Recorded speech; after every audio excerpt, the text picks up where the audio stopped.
When and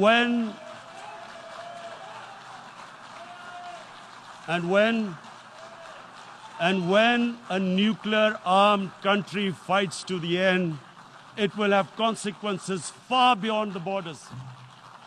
It will have consequences for the world, which is why I repeat I'm here. Because I'm warning you, it's not a threat.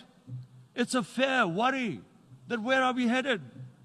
And I've come here to tell the UN, you've got to, this is a test for the United Nations.